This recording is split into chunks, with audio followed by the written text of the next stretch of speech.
Good afternoon for some, good morning, and the middle of the night for the others. It's a privilege to welcome you to this session of presentation of Next Left country case study on Canada that organized within the Next Left research program is powered by FABS with very generous and kind support of Karl Renner Institute, who has been the partner on the debates about the renewal of social democracy since 2009 with us.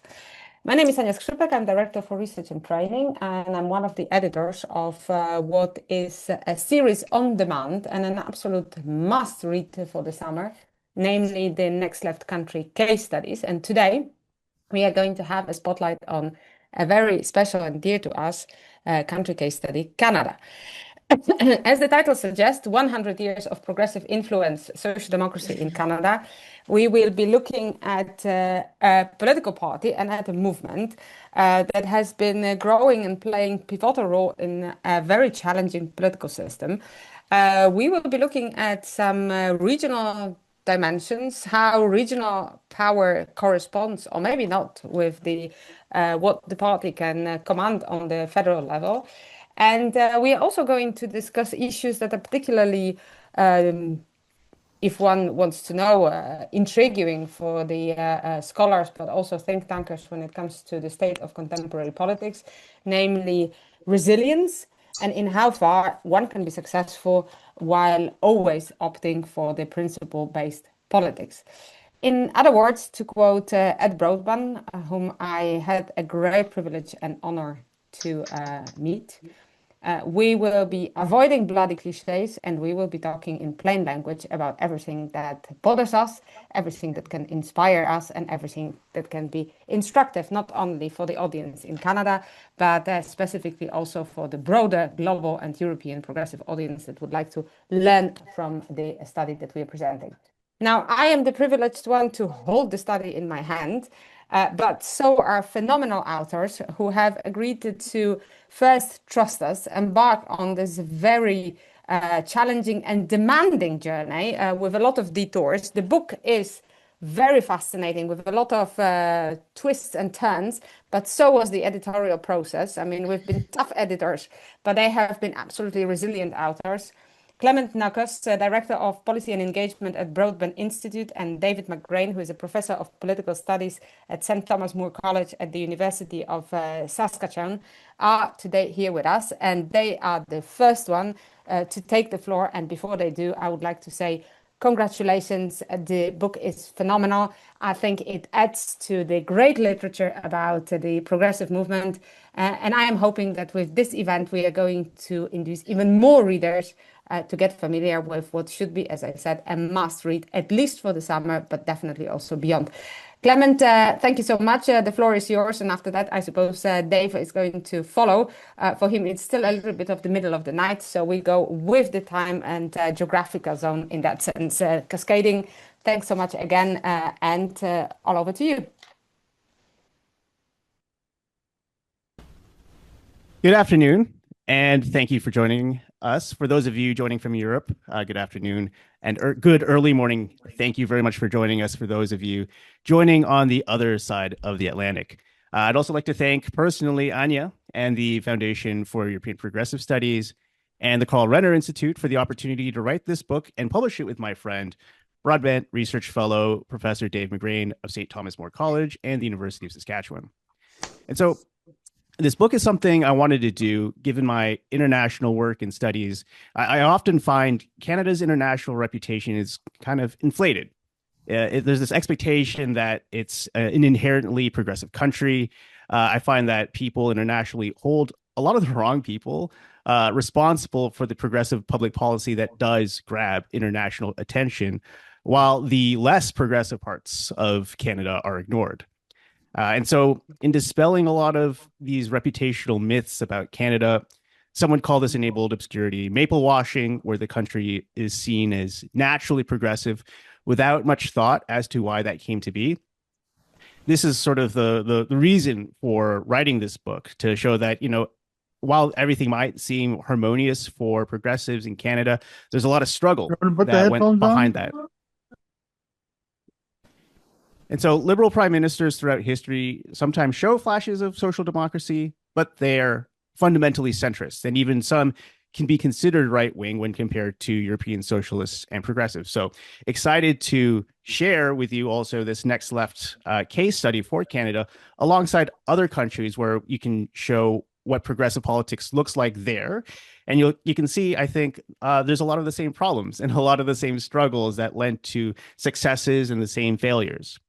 And also, I found this to be the case while in Berlin, studying at the Hertie School there. People, especially my U.S. colleagues and friends, spoke a lot about Canadian healthcare policy. That just proved that compared to the United States, Canada was a more progressive country with all the right ideas. If only other countries set their high standards like Canada, then the world would be a better place. But again, Canada is not special when compared to other countries. We have the same problems of the left and the same threats of the far right.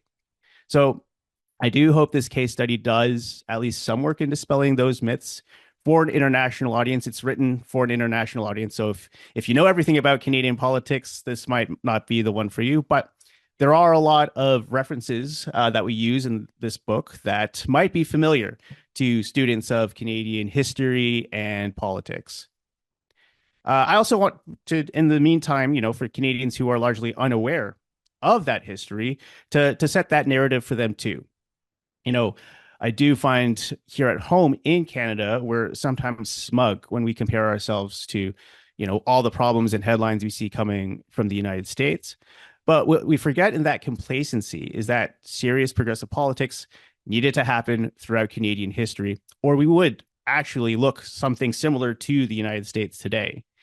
Canada itself came together out of the British North America Act in 1867 in the aftermath of the U.S. Civil War and the renewed threat of U.S. expansion westward during Reconstruction. The British North America colonies were also attacked throughout the U.S. Revolutionary War and the War of 1812. And so since the beginning, there's always been this dichotomy, this influence, this back and forth between the United States and its northern neighbor.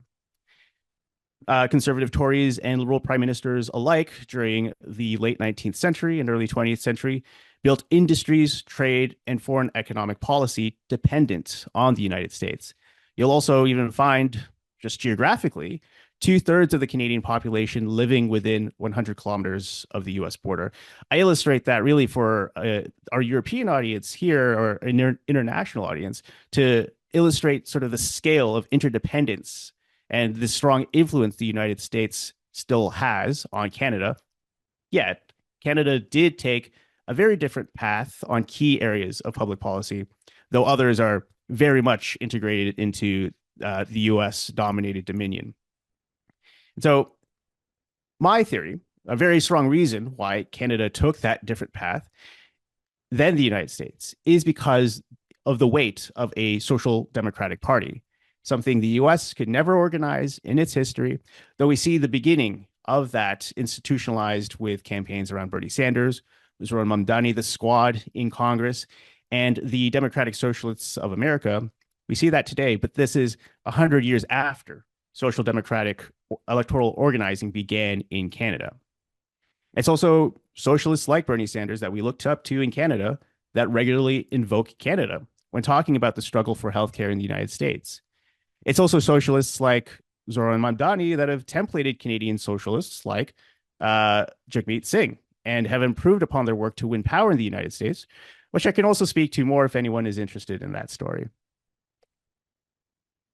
And so to the book itself, entitled 100 Years of Progressive Influence, Social Democracy in Canada, Dave and I structured this book to provide a cursory historical overview of the evolution of Canada's Social Democratic Party from the disparate farmers and workers' parties that came together during the interwar period, and starting with the Great Depression when they ultimately came together to form the Co-operative Commonwealth Federation in 1932.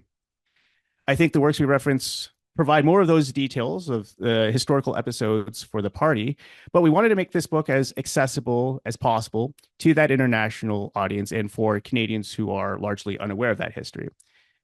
From the CCF, the party evolved into the New Democratic Party in 1961, and we highlight the early decades of the NDP before detailing its modern iteration that came about after the watershed 2011 federal election.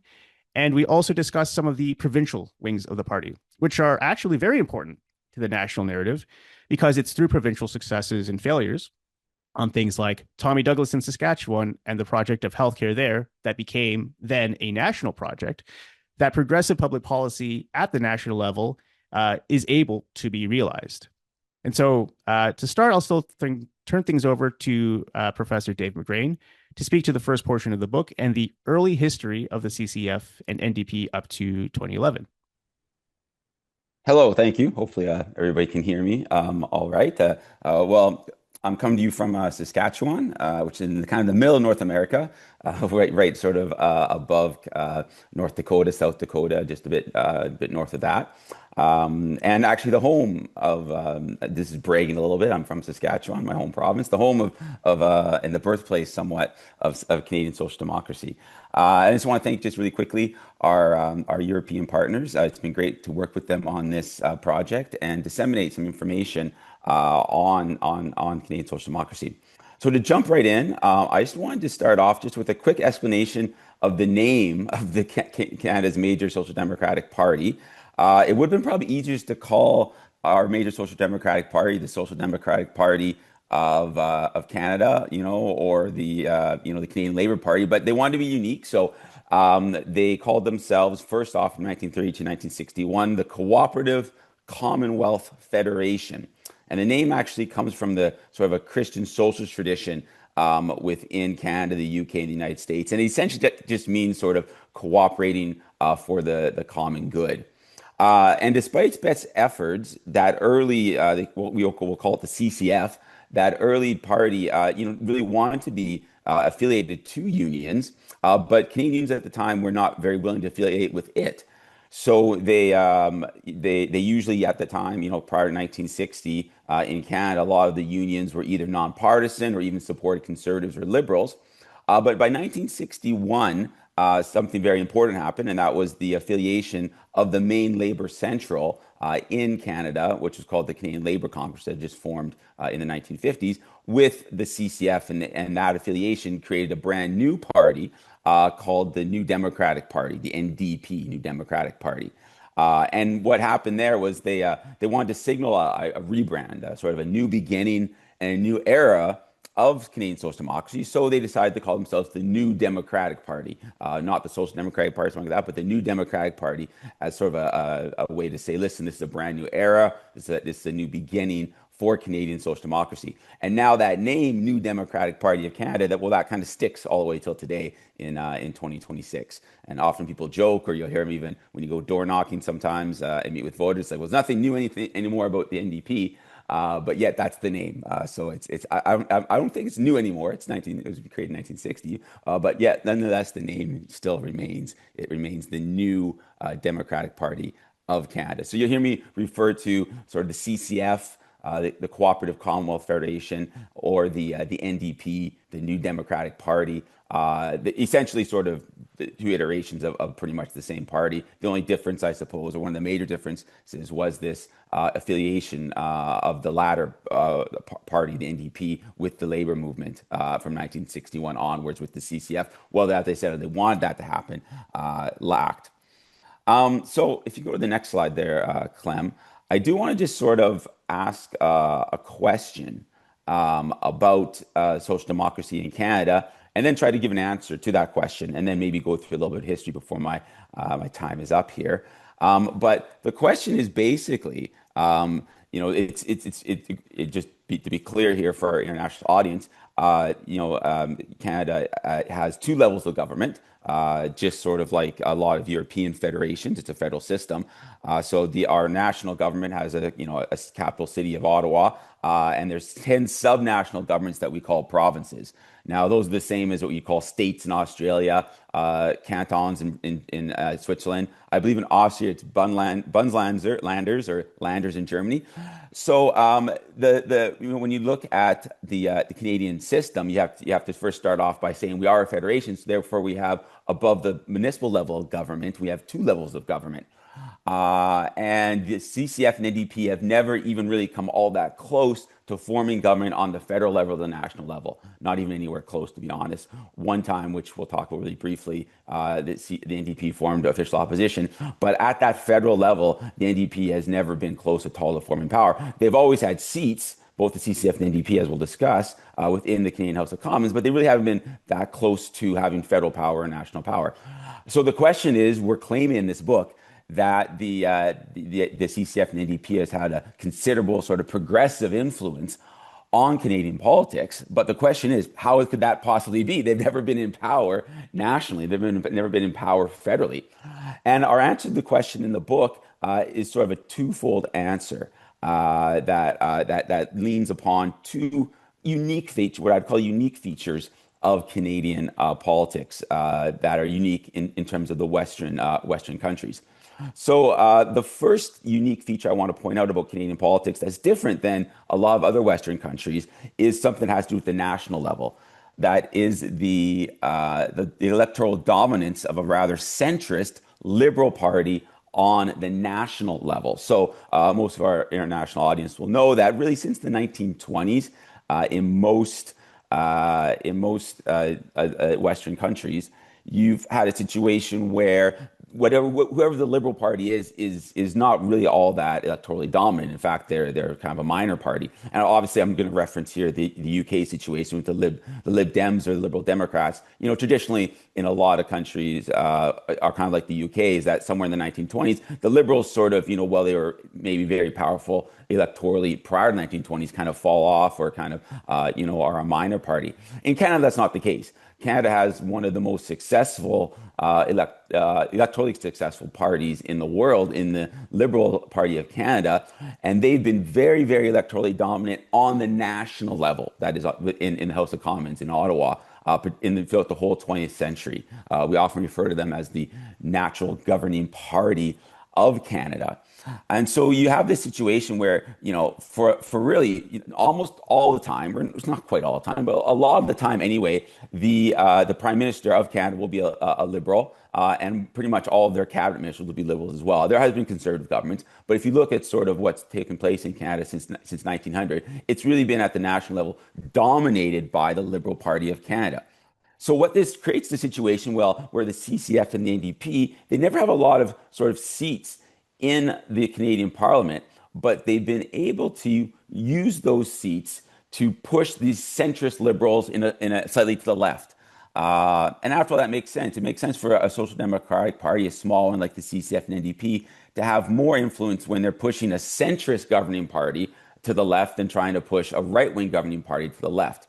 So we make the argument that this feature of Canadian politics, this electoral success, electoral dominance of the federal Liberals, or Liberals at the federal level, gives the NDP, even though they don't have a lot of seats in the House of Commons, gives them quite a bit of influence, because particularly when the Liberals are in a minority government situation, the NDP or the CCF is able to push them in a left-wing direction. So that's the one feature that I think is important to note. The second feature I want to talk about briefly about Canadian politics that's different from a lot of other Western countries is that the provincial governments in Canada, those subnational governments, have more extensive powers than most subnational governments in federations around the world. I won't get into it too much, but in terms of taxation, social policy, economic policy, the subnational governments, the provinces in Canada, have a lot of power compared to a lot of countries that are federations, and of course compared to countries without,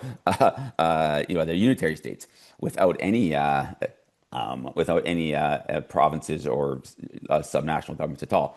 And so what's happened in Canada is that over the years, the CCF and the NDP have had some pockets of regional support in Canada, and that's enabled them to form quite a few, particularly the NDP in that post-1970 era, create a lot of provincial governments or subnational governments. So these social democratic subnational governments, who are almost always in a majority situation because you have a first past the post system, they've used their extensive powers, their jurisdictional powers, their constitutional powers, to make quite extensive economic and social policies that have had a huge impact on the lives of citizens. So when you have quite powerful subnational governments, and the NDP and the CCF, particularly the NDP, has been able to control those powerful subnational governments, you are having a very important effect of Social Democrats on public policy and the public policy that's getting enacted in Canada. So the overall argument in the book is that these two sort of things that are somewhat different, I think, than a lot of other Western countries, having an electorally dominant centrist Liberal Party at the federal or national level, and these powerful subnational governments at the provincial level, which Social Democrats often control. Well, that that allows the CCF and NDP and the Social Democrats in Canada to maybe have some outsized influence when it comes to their impact on Canadian public policy. So just go to the next slide there, and I'll just finish off this slide before actually, Clem, sorry, back to the slide with all the different things that we've done there. Back one, sorry there. Yes, that one, sorry. There, thank you for switching that up. I'm just going to finish off on this really quick and then pass it over to Clem. And as I'm going over this, I just want you just to keep in mind these two sorts of features of Canadian politics: electoral dominance of that central Liberal party, centrist Liberal Party, and the success of Social Democrats at controlling powerful subnational governments. So in the very earliest years of Canadian history, a number of small social democratic parties actually succeeded in electing some members to the Canadian House of Commons. We're talking the 1920s here. They called themselves the Ginger Group. And those social democratic members of the House of Commons pushed the sitting Liberal government to put in place the first Canadian system of pensions and the first Canadian system of unemployment insurance. Then the Depression comes, the Great Depression, 1930s, and these small social democratic parties all come together to form the Co-operative Commonwealth Federation, or the CCF. And one of the great successes of the CCF was to elect a subnational government for over 20 years in the small rural province where I'm sitting in today, Saskatchewan. And what was important was that this CCF government was the only social democratic government pretty much in all of North America, except for maybe the exception of the Milwaukee sewer socialists in municipal government in Milwaukee. But really the only social democratic government in all of North America, either the United States or Canada, and to a certain extent, I think obviously Mexico as well. So they were what made them think so special was that they were an example of what social democrats could do in power. And they were in power for 20 years, and they put in place things like public ownership of telephones, or now internet. I'm coming to you through a connection that was publicly owned. My internet right now is publicly owned by the government of Saskatchewan, and that's a legacy that remains from the CCF. Electricity, auto insurance, also of course the first free taxpayer-funded medical services. So the CCF was successful then in getting that one subnational government into power in Saskatchewan, and the programs that government put into place were later copied and put into place by the federal government in Canada as well as Canadian provinces. Then in 1961, the New Democratic Party was created. The NDP continued to work on kind of those both tracks, both the national and subnational track. The NDP members of Parliament pushed Liberal federal governments to the left to build up Canada's welfare state. And then at provincial level, these NDP governments pioneered new ways of state intervention in the economy. The 1990s, it says the ups and the downs there, a very dark decade, electorally anyway, in terms of electoral success for the NDP at the federal level. Very few seats, and didn't actually really affect as much what was going on maybe in Ottawa and what was going on with the national Liberal majority at the time. But provincially, the 1990s was a time when the NDP had lots of provincial governments in Canada, mostly third-way governments in the Blair model, and those governments had a lot of effect on what was going on in Canadian politics at the time. And then finally getting up to the 2000s here, the NDP in the early 2000s started to do much better at the national level.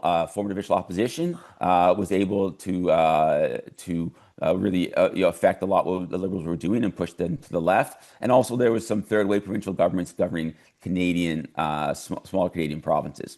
And then finally, for the first time, and here, before I pass back over to Clem, the NDP surprised everyone in 2011 as I've mentioned a couple times already. They formed an official opposition in the House of Commons in 2011, so they were the second largest party in what was known as the Orange Wave, and that was the kind of height of national power, I suppose, or electoral success for the party was that 2011 election. And that's when they're sort of at the very top. So that being said, I will then pass over now to Clem. Hopefully it didn't take too long. And he'll take you through the rest of sort of the history of the party in the more recent time period and iteration. Yeah, it is very challenging to condense a century of Canada's social democratic history into one presentation. But no, Dave, thank you for that overview. And as he mentioned, we choose 2011 sort of as this watershed moment because no one really realistically saw this orange wave coming in 2011 when Jack Layton led the NDP in his fourth election as leader of the party to official opposition status for the first time nationally with 103 seats.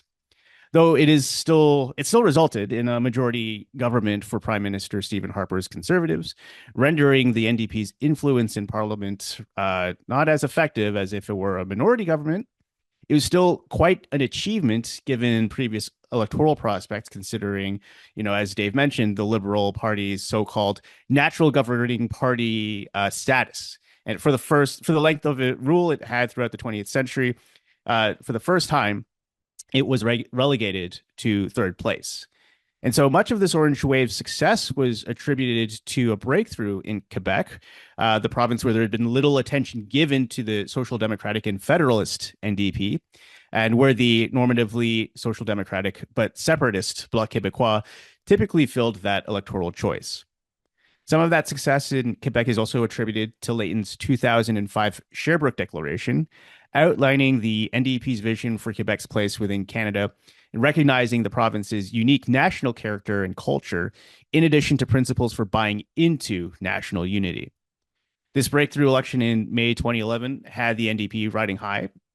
However, Jack Layton tragically passed away only a few months later from a fast-acting cancer, which then led to the 2012 election leadership race for the leadership of the NDP, and Quebec MP Thomas Mulcair was then elected.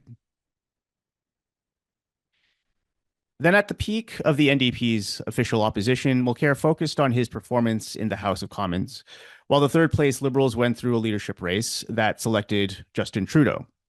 Trudeau contrasted greatly with the other party leaders, portrayed as inexperienced and out of depth, but youthful and engaging, something new, while Mulcair and Prime Minister Stephen Harper clashed and competed on seriousness and experience.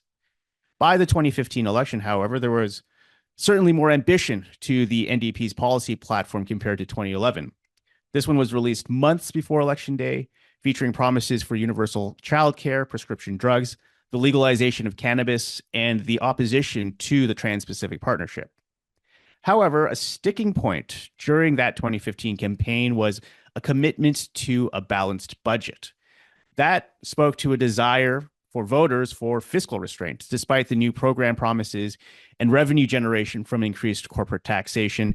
It was also amid a bit of an energy crisis with the crash of the oil price in oil-producing provinces that lent to recessionary conditions. And so fiscal restraint at the time shouldn't have been perhaps the strategy. It maybe was the wrong strategy to take when people were expecting something of along the lines of the 2008 Keynesian, post-Keynesian measures that enabled somewhat of a recovery from that financial situation.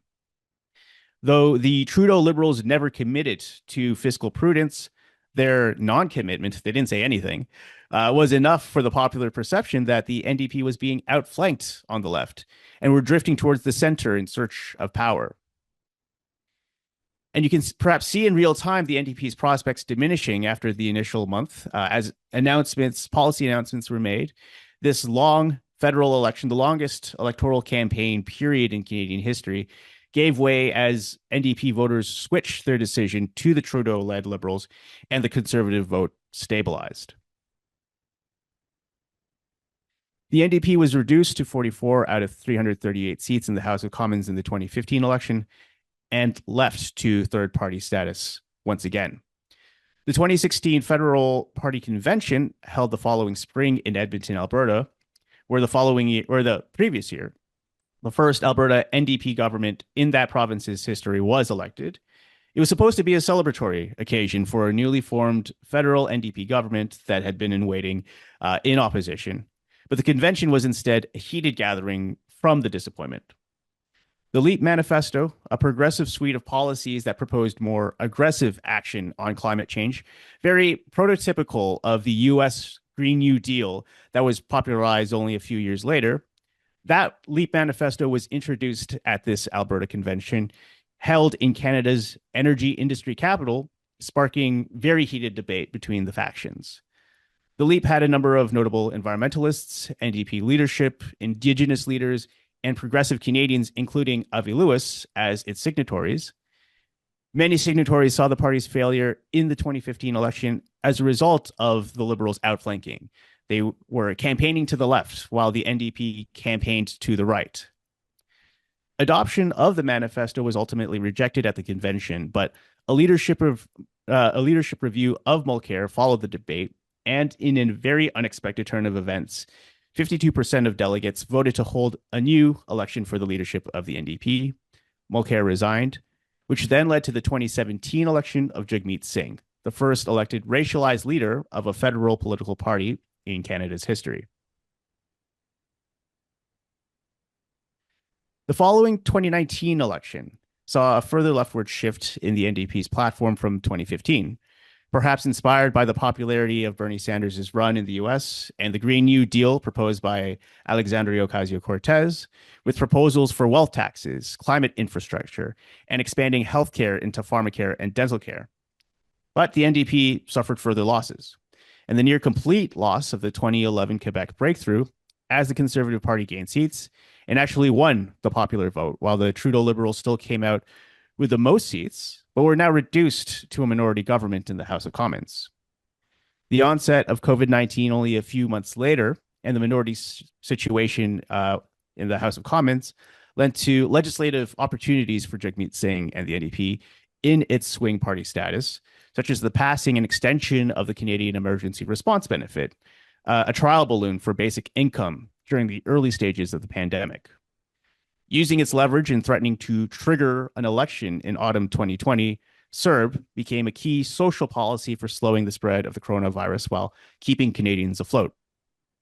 But then, riding off the popular reception to that program, the federal Trudeau Liberals called for a snap election in 2021, calculating the popularity of this success of the program.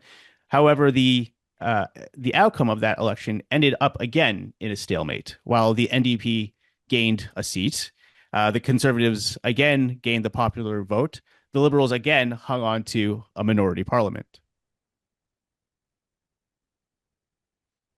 And perhaps inspired by the January 6th U.S. Capitol attack in Washington, D.C. a year earlier, but actually more directly, you can find the threads here pre-pandemic, directly inspired by the 2018-2019 Gilets jaunes protests in France. The 2022 trucker convoy occupation in Ottawa led to an emergency situation for the minority Liberal government, seeking then parliamentary stability to enact legislation.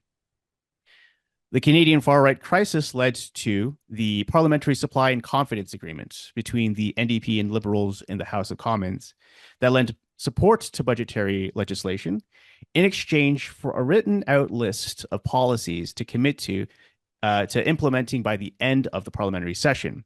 That included a national dental care program, a national pharmacare program, a Sustainable Jobs Act, childcare, tax reform, anti-scab legislation, Indigenous reconciliation measures, and democratic reforms.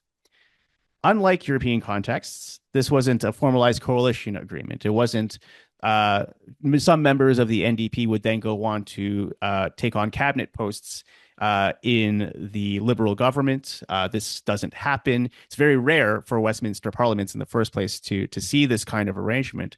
But the confidence and supply agreement was rather a formalized memorandum of understanding between the parties, in lieu of what traditionally happens in minority parliaments in Canada, informal and ad hoc vote trading for concessions. And traditionally, this ad hoc exchange typically meant grand coalition type policy trade offs between the Liberals and Conservatives. But with much of the Conservative Party now captured in 22 by the trucker convoy protests, it was an opportunity for the NDP to extract and to concretize policy concessions. The Supply and Confidence Agreement continued with the implementation of developing pharmacare and dental care programs. Those were realized. Anti-scab legislation, that was realized. A Sustainable Jobs Act, kind of compromised, that was realized. But not all the terms were fulfilled with the late 2024 collapse of the Trudeau government. Many blamed this mislabeled coalition between Trudeau and Singh for the NDP being taken down with the Liberals in popularity by the end of 2024. But as well, the confusing rhetoric coming from the NDP being adversarial yet supportive of the Liberals for the extraction of these policy wins. And as polls reached new lows, the NDP broke off the confidence and supply agreement in September 2024. The last straw for the Trudeau government came a couple of months after, and it's something I kind of like to brag in a kind of roundabout way. The Broadband Institute was partially implicated in that fall. So maybe a bit of a quick version. Earlier that spring of 2024, the Broadband Institute brought over, for our European colleagues, you might know her, German economist Isabella Weber. He brought her to Canada to speak on the success of the German gas price break of 2022 that she was largely responsible for, as one of several policy measures for fighting inflation. Later that fall, a policy announcement by Jagmeet Singh called for the permanent removal of the general sales tax on groceries, coupled with a windfall profits tax on grocery chain profits, statedly inspired by Weber's prescriptions. And then just a week later, after the NDP's announcement, the Trudeau government announced a lighter version of the policy, with the removal of GST on select grocery items for a few months and a $200 tax rebate benefit for all Canadians. This measure, very hastily put together fiscal measure, was met with disapproval by Finance Minister Chrystia Freeland, leading to her resignation, then the resignation of other cabinet members, and the resignation of Justin Trudeau, triggering a Liberal leadership race. The quick race, however, despite what the polls were saying beforehand, coincided with a renewal of Canadian nationalism thanks to the re-election and second inauguration of U.S. President Donald Trump, and the elbows up sloganeering derived from the National Hockey League's midseason tournament that Team Canada won over the United States for the Four Nations Cup. And so while Freeland ran for leadership on Weber-esque inspired price cap policies for affordability, she was ultimately defeated by former Bank of Canada and Bank of England Governor Mark Carney, who called a snap election to ride the wave of Canadian patriotism that spring, instead of continuing some version of the confidence and supply agreement into the fall of 2025. The resignation of Trudeau and the return of Trump worked for the Liberals, who campaigned on the right to displace right-wing sympathies for conservative policies, such as ending Trudeau's carbon pricing regime, but disdain for the Trump-like approach they had taken under conservative leader Pierre Poilievre. Singh's unpopular association with Trudeau then aided in the NDP's crash. I tend to call this 2025 vote, if people are familiar with the fable of the monkey's paw, this is the monkey's paw election, where each party obtained an objective that they wished for before the campaign, but that goal was ultimately cursed. For the Liberals, they returned from the depths and captured the most seats, but again fell three seats short of a majority government. Frustratingly for the Conservatives, they increased their vote share by 7.6% from 2021. They captured 41% of the total. In a first-past-the-post system, that is almost a guarantee of a majority government, and gained 24 seats from the previous result, the best result the party has seen in more than a decade. But they still fell short of a plurality, and their leader, Poilievre, lost his seat and had to run in a following by-election, far from his original constituency, to even just remain as leader of the official opposition. And then for the NDP, the 2025 election left them decimated to just 7 seats in the House, the loss of party status, and the resignation of Jagmeet Singh. But at the same time, at that time, 7 seats was just enough to hold on to the balance of power if the Liberals wanted to seek a left-wing partner. The year of the Carney government minority, however, proved that they would rather work in a grand coalition style with the Conservative Party instead. And so, while this book was just drafted last year, a lot has developed since. Through strategic floor crossings of MPs from both the NDP and the Conservatives, the Carney Liberals were able to cultivate a majority government and manufacture this of just 2 seats over the threshold by April 2026. Though through the Liberal minority government, legislation introduced in the first year found much support among the conservative members of the Conservative Party. And while the Liberals again hold 100% of the power in the House of Commons, the NDP have been further reduced from a caucus of 7 MPs to 5 MPs due to a floor crossing and the resignation of 1 member to run in the Quebec provincial election coming up this fall. And then on March 29th, Avi Lewis, the aforementioned signatory to the LEAP manifesto, was elected as a leader of Canada's NDP. Avi, whose father, Stephen Lewis, once led the Ontario NDP, and his grandfather, David Lewis, leading the Federal Party in the 1970s, campaigned on a leftward shifting narrative, echoing much of that 2016 LEAP manifesto he put forward a decade ago, but also much of the similar rhetoric from popular left campaigns in the United States from Bernie Sanders, AOC, and Zoran Mamdani. He spoke on public grocers, taxing the wealthy, and a Canadian Green New Deal that became key policy planks that led to his election as NDP leader, earning a majority of votes on the first round of balloting. But without a seat in the House, there is a change in strategy for the NDP under this new leadership that focuses on conversations about class, fighting inflation, and narrative and communications in general. Unlike Mulcair's strategy of parliamentary performance or the political bargaining with the government that happened under Jagmeet Singh, Lewis's approach thus far has been to present left-wing policy proposals from the outside, with the media savvy and experience to put them in front of Canadians. And then from the most recent polling, there's clearly the start of an upswing, if you can see that, of Canadians beginning to familiarize themselves again with the NDP, but its new leadership, realizing that the Carney government is something very different from the previous Trudeau government. And then again, time and time again, from the introduction of healthcare in the 1960s to expansion into pharmacare and dental care today, we see the same story. The NDP has never governed federally, but it has still exercised power to expand progressive social and economic programs. This is still possible even today with the NDP governments in British Columbia and Manitoba. You can see from these provincial governments themselves, they're leading the federal government on affordability policy in housing and on groceries. And so, like my Irish colleague said last week, this book may require a sequel. But we'll leave the story there for now, and we look forward to the discussion.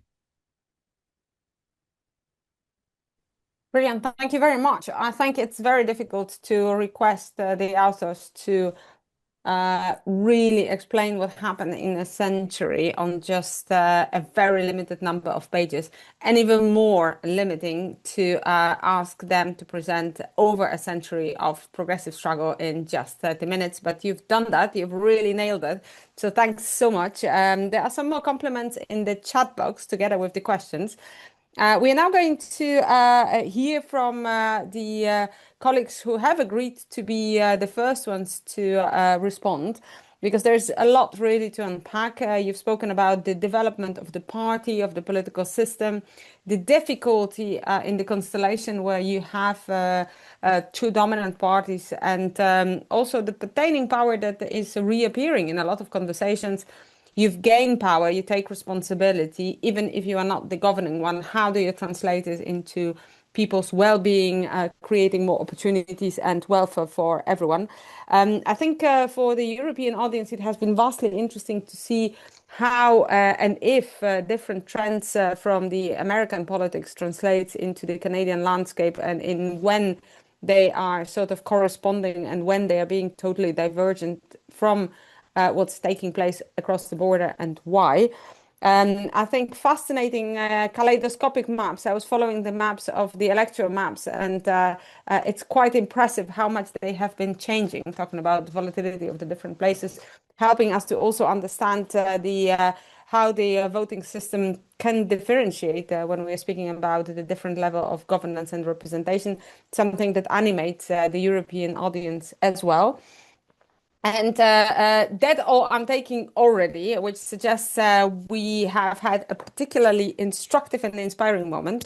But your book has also been presented as a sort of early bird special to some of the politicians. And we would like to now play a video that is the reaction of Javier Moreno Sanchez, who is a member of the European Parliament, but most importantly in this context, the chair of the delegation for the relations with Canada. So he couldn't join us today because he's traveling, so he couldn't connect. But he really wanted to make sure that you know that he has taken the book seriously, has read it, and has some things to say. So Iris, can we display the video, please? Buenos dias. First of all, I want to extend a warm greeting to all of you and apologize for not being able to be with you today. I'm currently flying to Madrid, where we have an important PSOE meeting tomorrow that I must attend. And I thank you for organizing this moment of reflection on Canada and its political and social structure. Not only because I am the chair of the delegation for relations with Canada in the European Parliament, but also because part of my family lives in Canada. And this has given me the opportunity to get to know the soul of this fascinating country from the inside.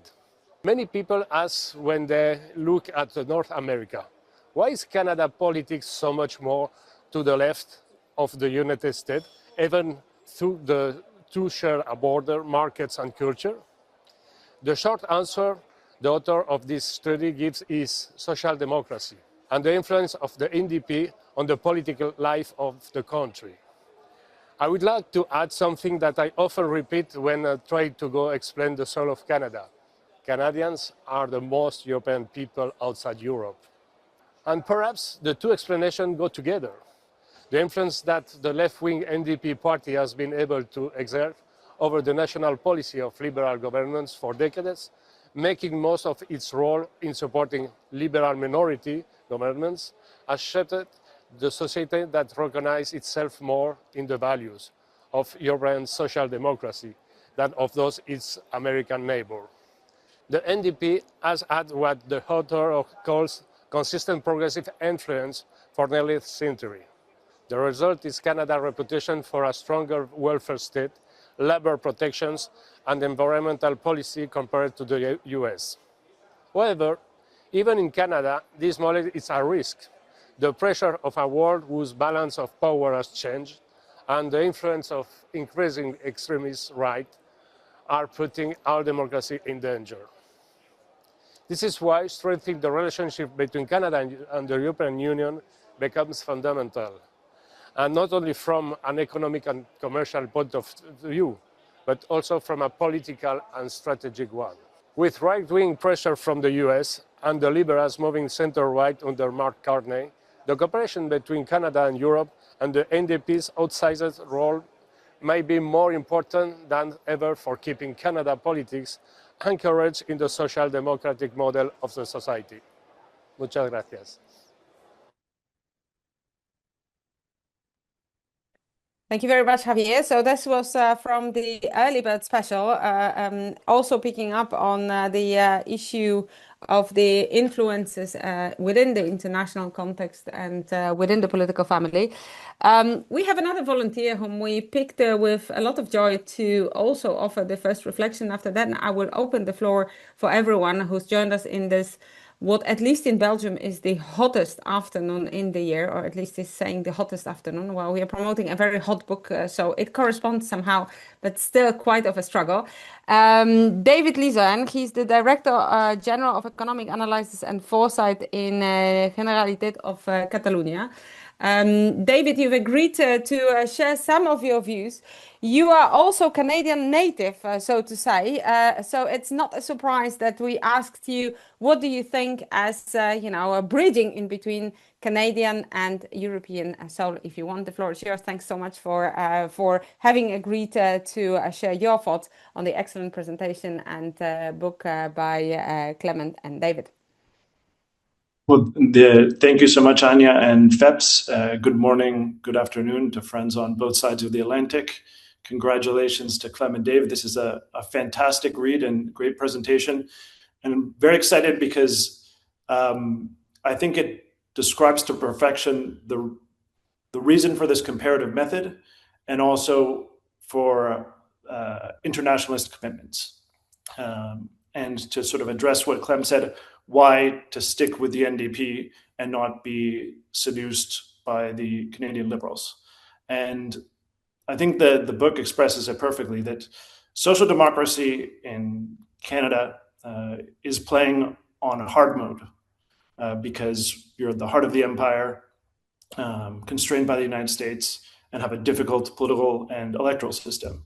And in spite of that, the NDP, as the text shows, has managed to serve as an inspiration by using all the tools at its disposal. We have a quote from Jesse Jackson, which is, "Don't cry about what you don't have, use what you got." And so there's the description of the use of extensional jurisdictional powers within subnational governments, which is to say that Saskatchewan is able to serve as an example for all of Canada, and all of Canada is able to later serve as an example for the United States. And basically, Canada and the NDP is the beachhead for socialism, for social democracy in the entire continent.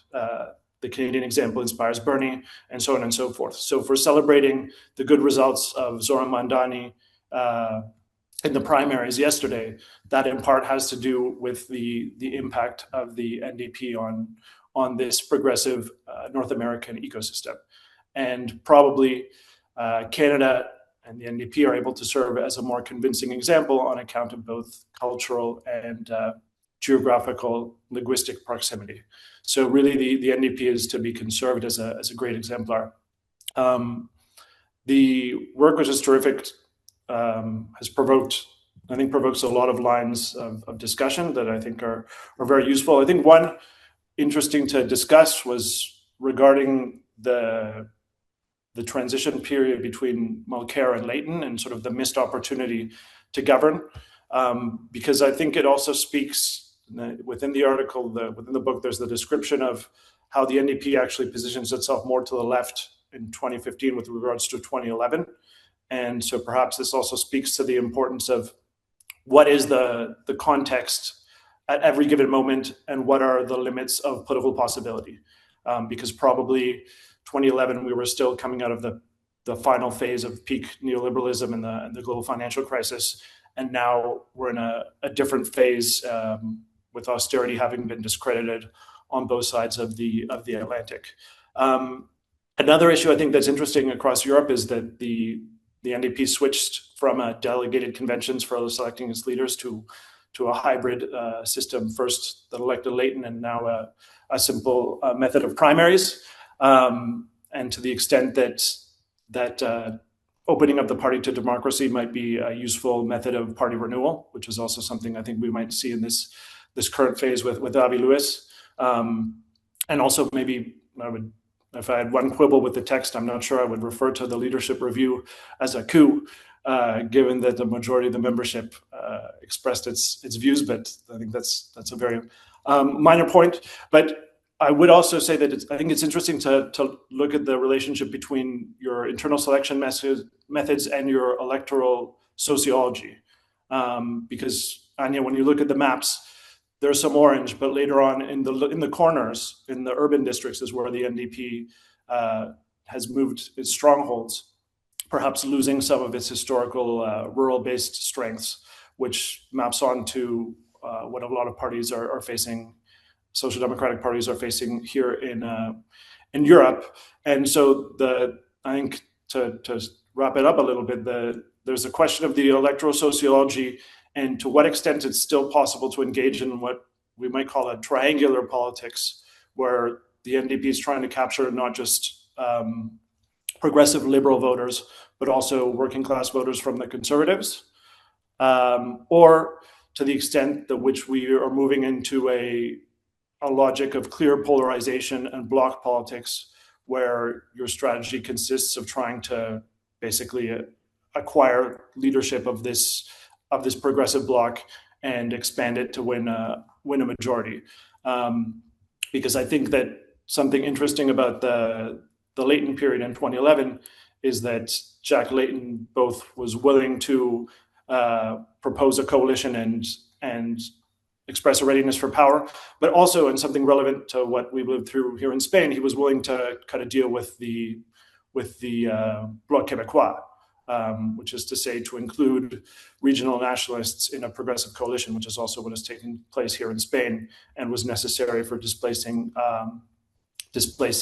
a conservative majority. And to conclude, maybe on a provocative note, which is to say that we need to stick to the NDP, but in Europe, I think we can also perhaps also learn as much from the NDP's failures, which in certain cases are the liberal success, as from the NDP's successes. And I say this because European social democracy in general, we have parties to our left that often try to push aside these parties as the dominant force within the progressive sphere. We had this experience with Podemos in Spain a decade ago, now with the Labour Party and the Greens. And perhaps the lesson would be that if you have a strong insurgent to your left and a strong demand for progressive policies, the best thing to do is adopt those policies and then carry them out. Which is to say, when the Liberals haven't done this is when the NDP's had opportunities, and when they have has been when it's been more complicated for the New Democratic Party. So thank you very much. Thank you very much, David. Brilliant. I think also a little pinch of salt, which always for authors is good because they can rethink it ahead of a sequel, which I think always after this discussion, it's great to keep in mind. We hope the collection to grow into a real comparative, if you want, the book that would showcase how pluralistic the movement is, and also what are the common issues. You've, David, pointed to some of them, including the electoral dilemmas, the communality when it comes to urban-rural tendencies, and the issue of the, how to bridge with, for example, conservatively voting working class currently. I don't want to dominate the floor. The floor is absolutely yours. And now I'm referring to a great number of participants who, regardless of time zones and temperature that they are in, have connected with us. There are first 3 comments already in the chat box, 4 actually. You can read them, so I'm not going to read them aloud, but I'm wondering if someone wants to take the floor. It's not a typical Zoom meeting where only those who have been scheduled to take the floor can obtain the microphone. It's an absolutely open conversation, so maybe someone would like to say a few words. Now that's always an awkward moment when you get into this. We would like to open the floor. We always think that people are awaiting that moment, but just to recap, you have from Alan the question on the 1945 and 1988 elections. Then there's a question on the leadership, but also the question of local versus federal to unpack. Then you have the question of transfer between Zoran Mandani, so something that David has referred to. And from Krista and from Jane Gingrich, you have very positive reviews saying congratulations on the book, fantastic job, well done. So I'm looking around the Zoom room if someone else would like to say something. If not, maybe Clement and Dave, maybe you want to sort of pick up on the points that you've heard, and then we see maybe colleagues will break the ice. Yeah, I think I'd like Dave for the section of the book he worked on regarding the 1945 and 88 elections. I'm sure there was not enough room to really cover that, but if Dave could speak on that. I actually want to address here this statement, hearing from David previously, that the NDP was somehow influential in the electoral win of Zoran Mamdani. I also see my colleague Ramiel on this call here, and this is actually a discussion we had the other day, funny enough, because, if you saw on Zoran Mamdani's inauguration, there's a particular Punjabi Sikh rapper who was present, did a performance at Mamdani's inauguration. That rapper was his rap name is Babu.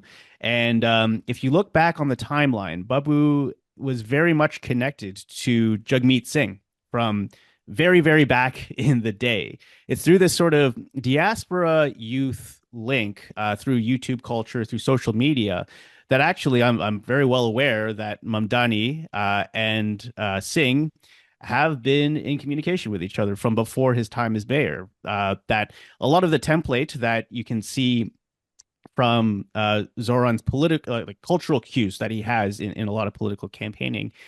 For me, what I kind of see is early Jagmeet Singh videos where he is in conversation with this YouTuber. He has now a show on Crave called Bloomer, Just Rain.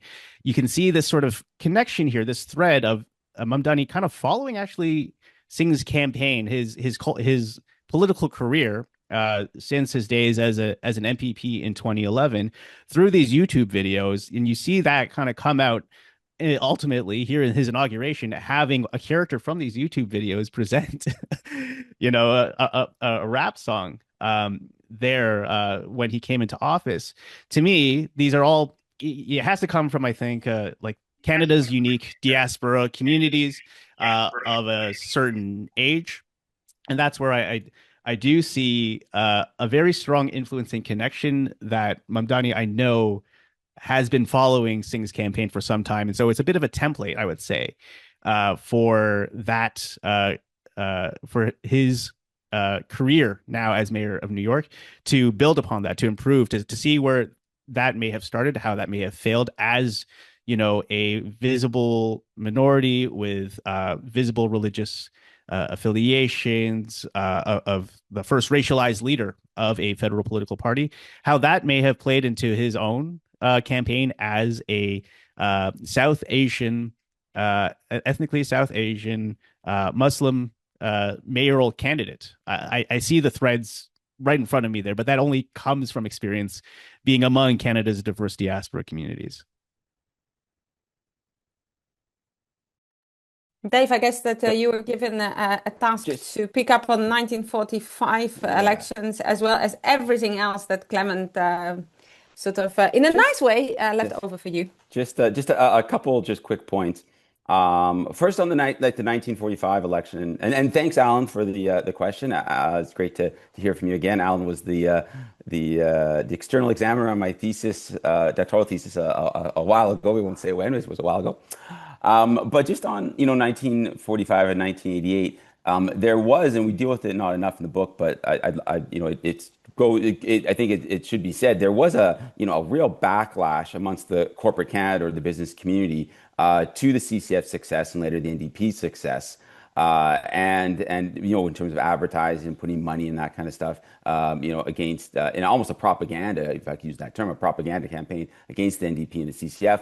And I think what maybe doesn't come as a self-criticism here, what doesn't come up as much in the book, is the importance of class. Class is very important in the Canadian case, as it is in Europe and all other cases. But there is a class conflict in Canada between the owners who routinely use all their methods possible to undermine electoral popularity of the CCF and the NDP, and the party and its allies in working class movements and social movements. So that I think that speaks, Alan's comment speaks to that fact that class is something that's of an enduring importance within Canadian politics and maybe gets underplayed sometimes. And I guess would lead into my next comment. There's just a comment maybe a bit about Avi Lewis and saying, why does and this is a good question, why does the NDP do better at the provincial level than it does at the federal level? And I've thought about this a lot myself. I don't know if I have a particularly concise answer, but I think what happens is that at the federal level, things get very complex with Quebec. And it was David sort of mentioned the linguistic minority in Quebec. So they get and forces of regionalism between Eastern Canada and Western Canada, and frankly, I'm not a Liberal Party of Canada member, but I have to say that they've always been very good at brokering those different regional interests. And for whatever reason, the CCF and the NDP at the federal level have not been able to do that very well, broken these regional interests, particularly dealing with Quebec. And we saw how there was a sort of a very much of a popularity in Quebec for the NDP, and then they fall off. And so, on the provincial level, you don't have to deal with that. The provinces in Canada don't have, there's some sort of regional force in them, but not nearly as much as the entire country. So dealing with forces of nationalism and regionalism make life very difficult, I think, for Social Democrats at the national level. And that's maybe part of the reason why we've been more successful at the provincial level.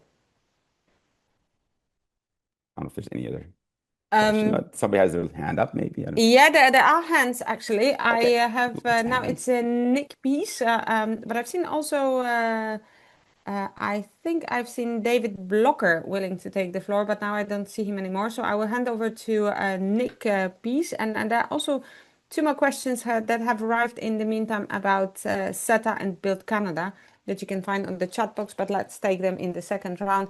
Nick Peace, the floor is yours. Hi, good morning and good afternoon to the transatlantic partners, and thanks so much for this talk and this presentation.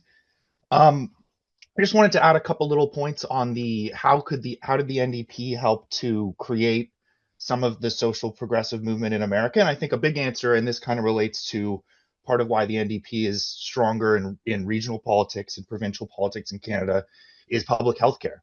It's really the main thing that the NDP and the CCF has fought for over the years, and I think it's what Mamdani and figures like Bernie Sanders look to and say, here's something that works well in Canada, and here's something the NDP built, and that's truly the provincial mandate. And in Canada, the federal mandate becomes, you have to manage all these regional interests, and you have to deal with national security, and you have to deal with being able to balance different industries. But at a provincial level, you can really fight for this healthcare, and I think the Americans are jealous, and it's one of those things that we can show as a model that works relatively well, and that's where we've been able to have massive influence as the NDP, I think. But just as a question for Clement and Dave, and maybe to bring to anyone else in the group, one of the things that I've noticed in Canada, Americans really lost a lot of their faith in their ability of their government to deliver for the average working person, and maybe Canada's been able to keep it a little bit better. And I've just been wondering about what kind of progressive policies can we work on that build people's faith back up in the government to deliver for them in their lives, that kind of thing. Dave, maybe a bit of a cringe. Maybe I can offer a quick Give it a response shot. to that.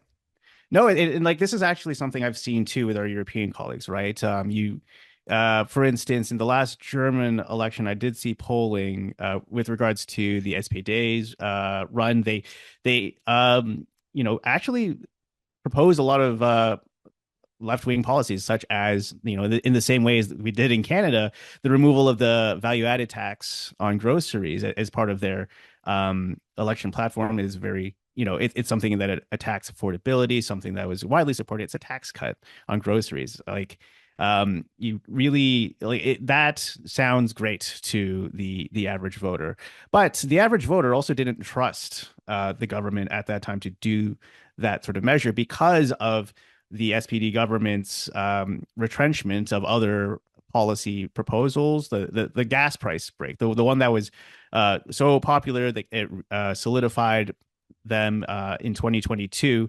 that was removed.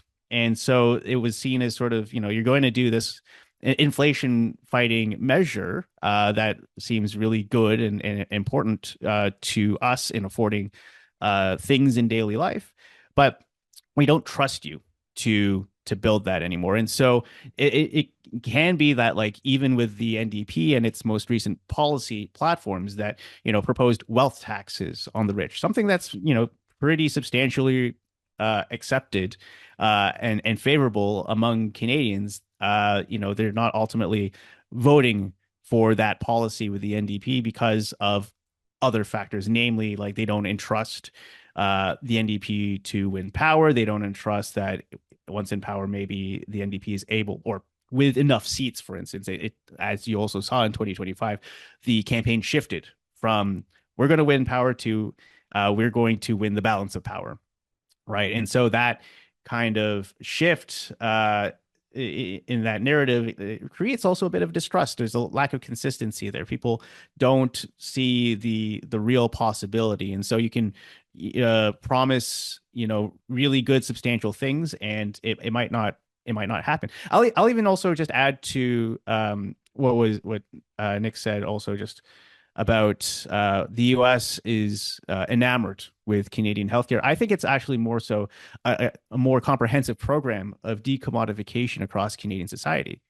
As Dave mentioned, he's calling in right now from a SaskTel line, a Crown corporation that keeps phone bills, telecom, internet access in Saskatchewan, mostly a rural province. It's connected all four corners of this province because it's not exactly profitable for Bell or Rogers or the major telecom oligarchs to profit off of. So they have done this with the mandate of being a publicly owned Crown corporation and also offering the lowest prices in the country.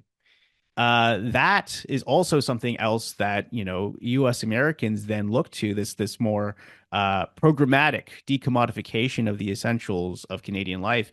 Healthcare is the biggest thing because healthcare is obviously, like, insane in the United States. But, if I were also Zoran Mamdani talking about public grocers, which is, again, like a way to decommodify an essential sector of the economy, there are also other examples you can look to in Canada for that. For instance, in Ontario, we have the Liquor Commission Board of Ontario, where you can get your spirits and beers and alcohols, and you go to the grocery store and you find that that's a higher price than what you can find at the LC. Right? There's this public ownership model that we've also done for things like retail, for things like essential services, that are also considered and emulated by our comrades in the United States. They get more of attention because Canadians love it when Americans pay attention to the things that we're doing, but they don't. We don't translate that. We don't reinterpret. Oh, they're just copying us. In a lot of ways, but there is so much back and forth influence. I think that feedback loop is also very important in understanding how policy formulation then comes to be so popular. We gave them a template for public grocers in the United States. Now we're talking about public grocers. Thank you, Clement. And just in the next round, if both of you could have a look at the questions that are still in the chat box that we haven't touched on, because I don't want to leave anybody feeling unattended or sort of ignored, even worse, in this conversation.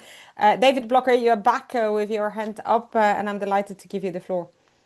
Okay, thank you. Thanks for the presentation, Clement and David. I wouldn't call the Liquor Control Board of Ontario a social democratic policy, but regardless, I wanted to ask about something else.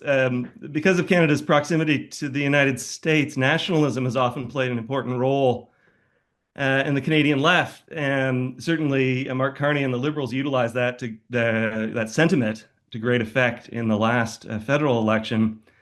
Just wondering if you could comment on how the NDP has handled a nationalist sentiment, embraced or not at different times in its history.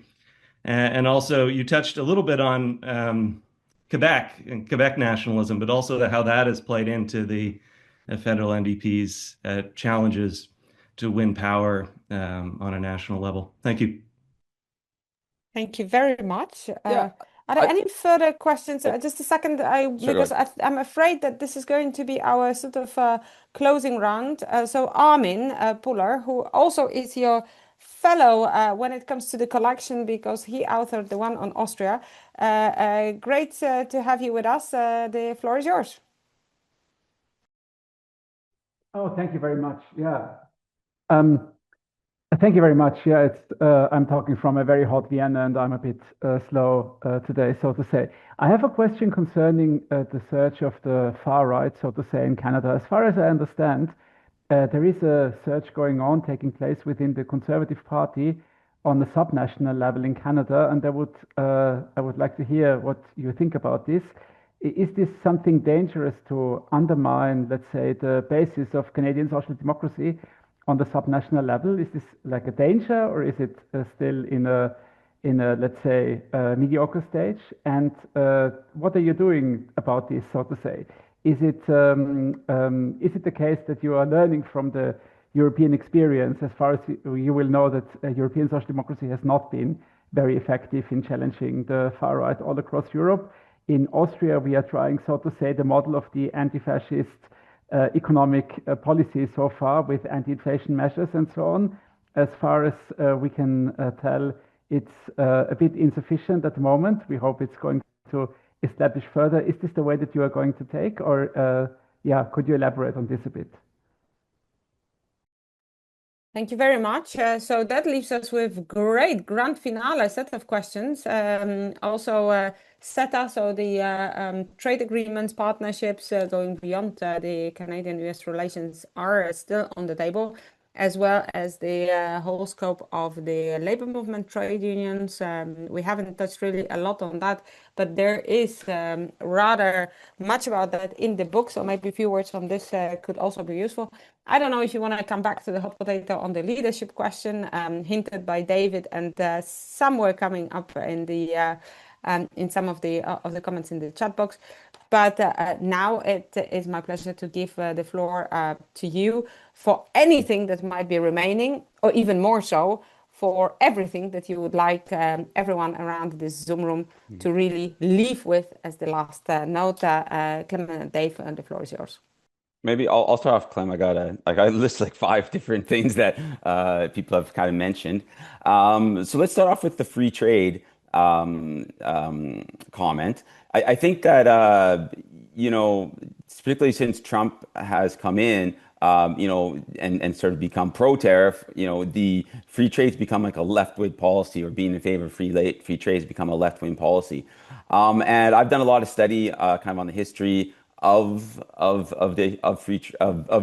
viewpoints on free trade within the English-speaking world among social democrats, and what you can find is that we've had a bit of a off and on relationship with it. At times we've been really in favor of free trade, at times we've been really against free trade. But what I think what's coming out is that, and what I would say actually support, is that free trade is a left-wing policy, and I think free trade needs to be recast or thought about as a form of international cooperation. So that I think that there's a possibility there.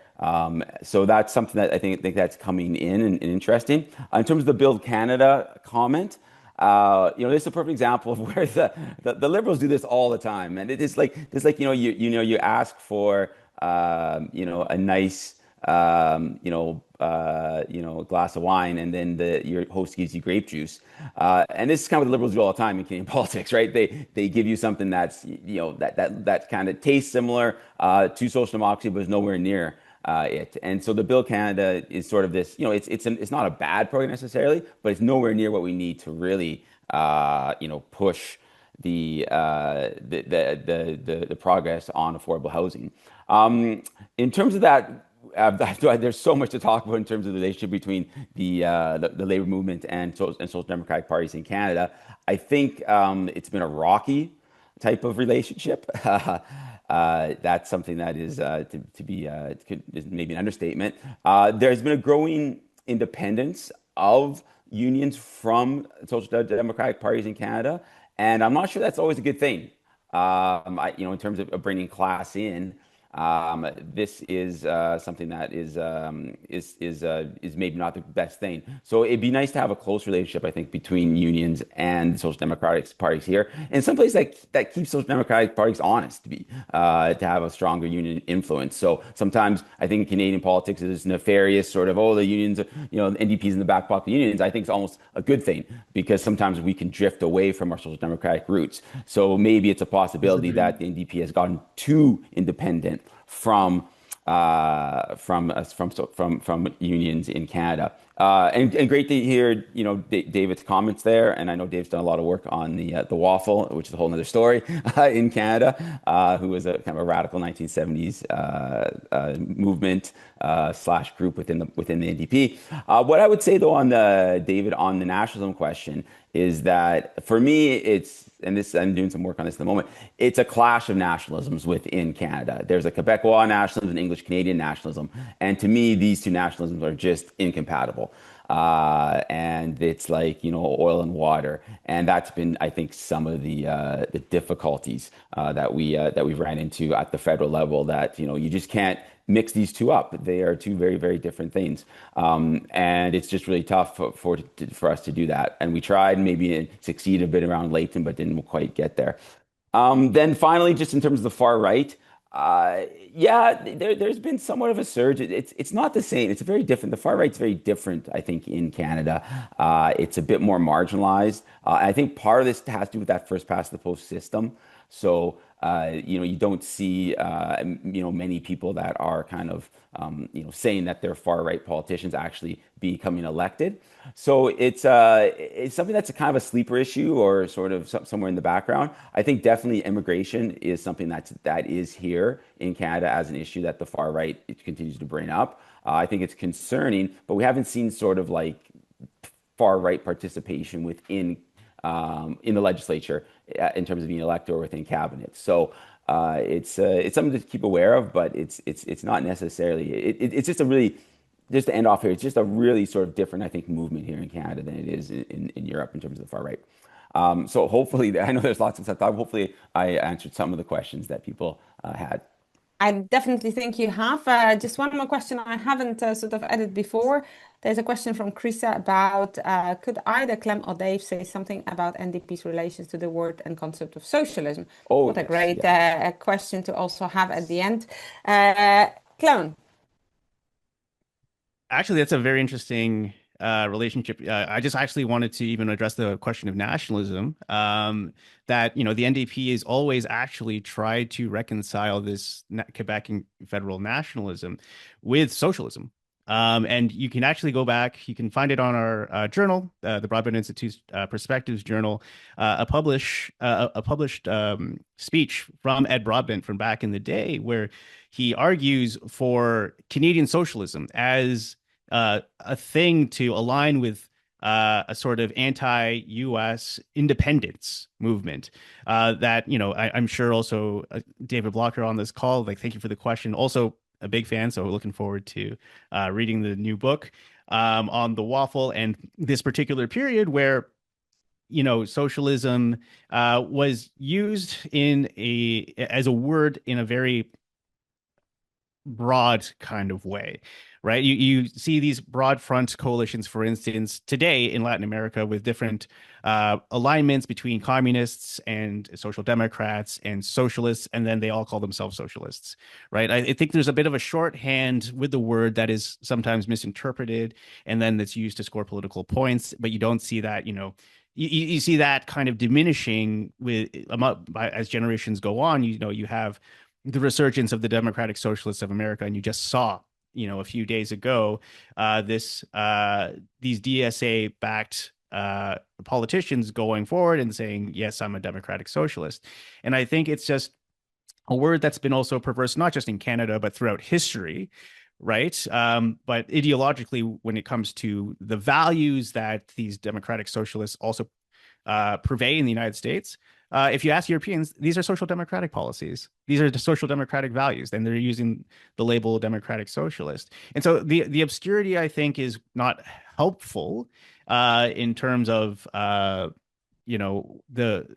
defining it in the first place because there's just so many definitions of it. But I think it's safe to use the word socialism as a shorthand for anything of this sort of broad front of the progressive left. So you're going to have this back and forth relationship, and you have Ed Broadbent, who would call himself a social democrat, who had engagements with Ellen Mixon's Wood later in life. She would call herself a socialist. You had these sorts of intellectual engagements among people of the NDP and the outside the party left that dabbled in different definitions of the word. But I think to engage in the word, it shouldn't be scary. It's like it's an easy thing to start thinking about and discuss. It shouldn't necessarily be the focus, I think, of the electoral political realm. It's a bit of a, if you're talking about electoral politics, maybe it's a bit of an exercise. But if you do that in this sort of extra-parliamentary way, then I think the NDP should and does now engage in that word. Thank you very much indeed. And you've mentioned, I started from Ed Broadbent. You've mentioned Ed Broadbent as well just now. And of course, when you say socialist, I mean, let's not forget, he was vice president of Socialist International in the times of the movement's giants, if you want. I don't want to dwell on nostalgia, but that's part of the connection and sort of also one of the reasons for why this presentation has been so relevant for us at FEPS and at Karl Renner Institute within the scope of the Next Left, to really dive in and understand diverse nuances, but also the answers that might be provided and in which way we can inspire one another across the Atlantic. I mean, so this has been fantastic. I think that everybody knows now what kind of a book they are taking for holidays to read, memorize, and if you want, write critical opinions or any opinions. I'm sure that Clement and David will be very happy to hear any points you might want to have as said for a sequel.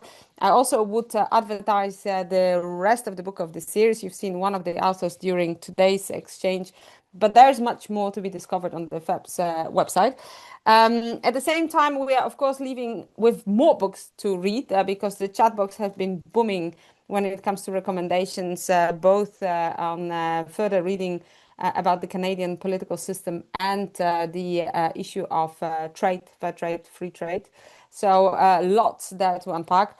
David and Clement, once again, sincere congratulations. Thank you so much. This work has been monumental, challenging, difficult, but I think it's staying with us as very instructive and very intellectually thought-provoking piece of work that we will continue using and continue promoting beyond today's launch.